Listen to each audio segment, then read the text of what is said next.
waxaan ugu baaqaynaa dawladda dhexe inay wada hadallo rasmiya oo wax ku oola oo muhiimadda koowaad leh ay la gasho dawladda aan dariska nahay Itoobiya oo ay kala gasho maareynta webiga Shabeelle iyo sida sharciga caalamiga ah uu qabo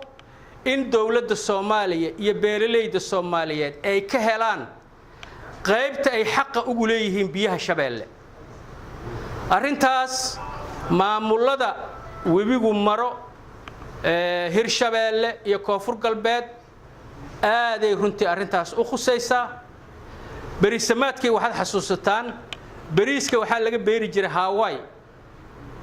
Hawaii intee ku taal mataqaanin waa sablaale ka sii gadaal meesha sabariis laga tacbi jiray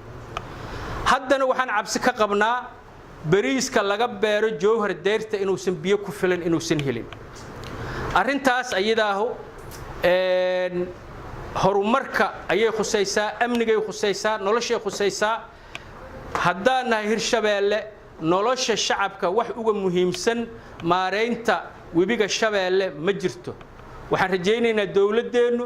ayadaa wakiil nooga ah arrimaha dibadda arintaas dadnimo leh inay gorgortan iyo wada hadal ay uga bilowdo sharciga caalamku wuxuu qabanay noo soo dhiciyaan